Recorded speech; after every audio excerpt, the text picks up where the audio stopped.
እግዚአብሔር ያስታውሳል። ዲያቆን ሄኖክ ኃይሌ እንደጻፈው በሉቃስ ወንጌል መጀመሪያ ላይ ታሪኩ ተመዝግቦ የሚገኘው የመጀመሪያው ቤተሰብ የካህኑ ዘካርያስ ቤተሰብ ነው። በወንጌል መጀመሪያ ላይ የምናገኘው ካህን በኦሪት መጀመሪያ ላይ እንደሚገኘው ካህን እንደ አሮን ሁሉ የሚስቱ ስሟ ኤልሳቤጥ ነው። ዘካርያስና ኤልሳቤጥ በሰው ፊት ያለ ነውርና ያለ ነቀፋ የሚሄዱ ሲሆን ልብና ኩላሊትን በሚመረምረው በእግዚአብሔር ፊት ደግሞ ጻድቃን ነበሩ ይላል ወንጌሉ። ካህኑ ዘካርያስ እና ሚስቱ ኤልሳቤጥ እንደ ማንኛውም ባልና ሚስት ልጅ ለመውለድ የተመኙት በወጣትነታቸው ጊዜ ነበር።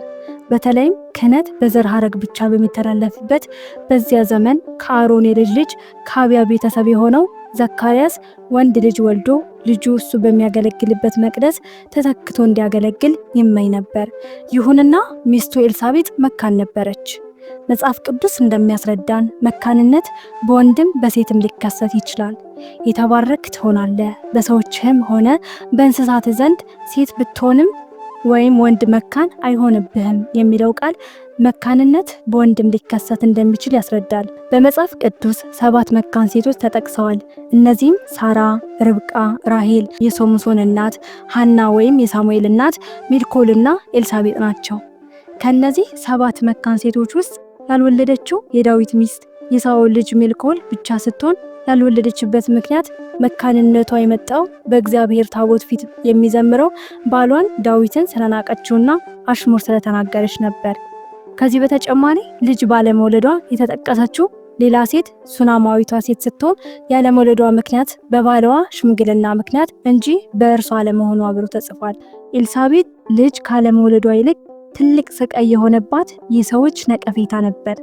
በዚህ መሰቃየቷን የምንረዳው ከጸነሰች በኋላ እንኳን ጸነስኩ ብላ ለመናገር ተሳካ 5 ወራት ያህል ጽንሱን መሰወሯ ነው። በእርግጥም ብዙዎች ከመካንነት በላይ ስቃይ የሚሆንባቸው የሰዎች ክፉ ንግግር ነው። መቼ ነው የምትወልዱት? ትዳር ያለ ልጅ እንዴት ይሆናል? እስካሁን አልወለድሽም? እየተባሉ በጥያቄ የሚቆስሉ ብዙዎች ናቸው። አልፎ ተርፎም በአሽሙር የሚሰደቡ በነገር ጅራፍ የሚገረፉ ብዙዎች ናቸው። ለዚህ ጥሩ ምሳሌ የምትሆነን ጣውንቷ ፍናና ታስቆጣትና ታበሳጫት የነበረችው ሐና ናት። ሐና ባለመውለዷ በሚደርስባት ነቀፋ ምክንያት እህል እንኳን አስጠልቷት አትቀምስም ነበር። ደግነቱ ባሏ ሕልቃና አለመውለዷን አይቶ አልናቃትም። ይልቁንም ለምን ታዝኛለሽ? ለምንስ እህልን አትቀምሽም? ከ10 ልጆቼ እኔ አልሻልሽም ብሎ የሚያጽናና መልካም ባል ነበር። ኤልሳቤጥም የገጠማት ይህ አይነቱ ፈተና ነው። መካን መሆኗ ብቻ ሳይሆን የሊቀ ካህናቱ ዘካርያስ ሚስት ሆና አለመውለዷ የበለጠ ፈተና ነበር። ሰው መቼም በሰው ለመፍረድ ብዙ አይቸገርም። ባሏ በቤተ መቅደስ እያገለገለ እግዚአብሔር ልጅ የነሳቸው ክፉዎች ቢሆኑ ነው እንጂ ብሎ ማሰቡም አይቀርም። ዘካርያስ ካህኑ ግን በሚስቱ በኤልሳቤጥ ላይ አንዳች ክፉ ቃል አልተናገረም። ተናግሮም ቢሆን ኖሮም ሁለቱ ጻድቃን ነበሩ ባልተባለለት ነበር። የሚገርመው ዘካርያስ በመልአኩ በቅዱስ ገብርኤል ፊት እንኳን እኔ ሽማግሌ ነኝ ሚስቴም አርጅታለች አለ እንጂ ሚስቴ መካን ናት ብሎ አንዲትም ቃል አልተናገረም። እነዚህ ጻድቃን ባልና ሚስት ልጅ ተመኝተው ባያገኙ ሁለቱ በእግዚአብሔር ፊት ጻድቃን ነበሩ ይላል። ልብ አድርጉ፣ ልጅ ሳይኖራቸው በኑሯቸው ደስተኛ ሳይሆኑ በፈጣሪ ሕግና ትእዛዝ መሄድ መቻላቸው በጣም ከባድ ነው። በሰው ፊት ፈጣሪን ላለማማረር የሆዳቸውን በሆዳቸው ይዘው በውስጣቸው ሊሳደቡ አልሞከሩም። ምነው ምን አደረግን እንኳን ብለው ፈጣሪያቸውን አልወቀሱ። በስቃይ ውስጥ ሆነው እንኳን ልብን በሚመረምረው አምላክ ፊት ጻድቃን ነበሩ። ቤት በልጆች ሳቅ ተሞልቶ ጤንነት ተሟልቶ ሀብት ንብረት ሳይጎድል እግዚአብሔርን ማምለክ ብዙ ላይ ያስቸግር ይችላል። በማጣት በመከራ በመሰደብ ውስጥ እየኖሩ ጻድቅ ሆኖ መገኘት ግን እጅግ አስደናቂ ነው። ዘካርያስና ኤልሳቤጥ ልጅ ለመውለድ ፈጣሪን ሲማጸኑ ቢኖሩም የወጣትነታቸው ዘመን ግን አለፈ። ኤልሳቤጥ የሆዷን ፍሬ ሳትመለከት ዘካርያስ የአብራኩን ክፋይ ሳይ እንደ ካህናት ልማድ ልጁን ለቤተ መቅደስ አገልግሎት ሳይተካ ሁለቱም አረጁ። እባክህ ፈጣሪ ሆይ ልጅ ስጠን ብለው እየለመኑ ዓመታት አለፉ። ከብዙ ዓመታት በኋላ ግን ቅዱስ ገብርኤል መጥቶ ዘካርያስ ሆይ ጸሎትህ ተሰምቶልሃልና አትፍራ፣ ሚስት ኤልሳቤጥ ልጅን ትወልድልሃለች አለው። ዘካርያስ ግን ግራ ገባው። ከጸለዩ ዓመታት ያለፈው ጸሎቱን ከተመኘው ዘመናት ያለፈው ምኞቱን ሁሉ ተሰምቶልሃል ሲባል ለደስታ አቅማጠረው። ነቢዩ ዳንኤል ፈጣሪን ሲለምን ወዲያው መልስ አልመጣለትም ነበር። ከ21 ቀን በኋላ ግን ቅዱስ ገብርኤል መጥቶ ሰይጣን ከመንገድ አዘግይቶኝ ነው እንጂ ወደ አንተ የተላኩት በዕለቱ ነበር አለው። ዳንኤልም 21 ቀን ቢዘገይም እንኳን ገና ጸሎቱን አላቋረጠም ነበርና ከ3 ሳምንት በኋላ የጸሎቱን መልስ ማግኘቱ ብዙም ግራ አላጋባውም። ቅዱስ ገብርኤል ወደ ዘካርያስ መጥቶ ጸሎት ተሰማ ያለው ግን እንደ ዳንኤል ከ21 ቀን በኋላ አይደለም፣ ከ21 ዓመታት በኋላም እንኳን አይደለም። ዘካርያስ ሽማግሌ እስኪሆን ኤልሳቤጥም እስክታረጅ ድረስ ቆይቶ የወጣትነት ዘመኑን ጸሎት ነው ተሰምቶልሃል ያለው። ስለዚህ ዘካርያስ ስለት የሰመረ ለማለት እንኳን ግራ ተጋባ። እግዚአብሔር አሰራሩ እንዲህ ነው፣ እርሱም አይዋሽም። ቢዘገይም በእርግጥ ይመጣልና ታገሰው፣ እርሱ አይዘገይም ተብሎ እንደተጻፈ እግዚአብሔር መልስ የሚሰጥበት ጊዜ በሰው ሕሊና የሚመረመር አይደለም።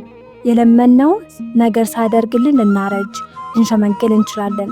ከዚያም አልፎ የተመኘነውን ነገር ሳይሰጠን ልንሞትም እንችላለን። ፈቃዱ ከሆነ ግን የጸሎታችንን መልስ ከመቃብር ቀስቅሶ ሊሰጠን ይቻለዋል። ይህን የማያምን ሰው ሙሴን መጠየቅ ይችላል። ሙሴ እግዚአብሔርን ክብርን አሳየኝ ብሎ ለመነ።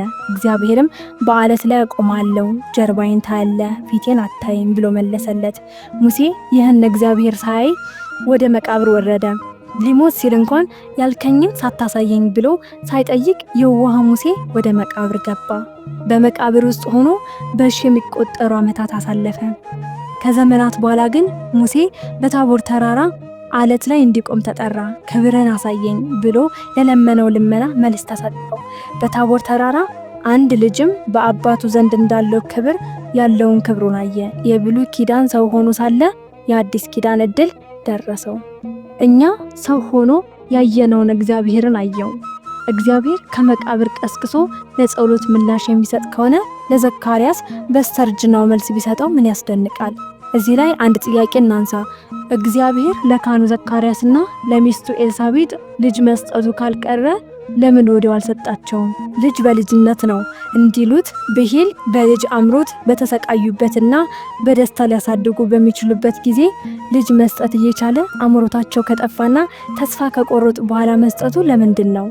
ሽማግሌው ዘካርያስ ልጁን ሮጦ በማያጫውትበት እንደ ልቡ በማያዝልበት ወደ ቤተ መቅደስም ወስዶ በሙሉ ጉልበቱ ስርዓቱን ለልጁ በማያስተምርበት በእርጅና ዘመኑ ፈጣሪ አምጥቶ ልጅ መስጠቱ ለምን ይሆን? አንዳንድ ሰው እንደሚለው ፈጣሪ ካላጣው ጊዜ ምነው ቀደም አድርጎ ቢሰጣቸው አይችልም ነበር? ይችላል። ለእግዚአብሔር የሚሳነው ነገር የለም። ወጣት እያሉ ልጅ ሊሰጣቸው ይችላል። ያዘገየው ግን በሌላ ምክንያት ነው። እነዚህ ባልና ሚስት በወጣትነታቸው ቢወልዱ ኖሮ ልጅ አግኝተው ይደሰቱ ነበር። ዘካርያስም በእግሩ የሚተካ ካህን ያገኝ ነበር።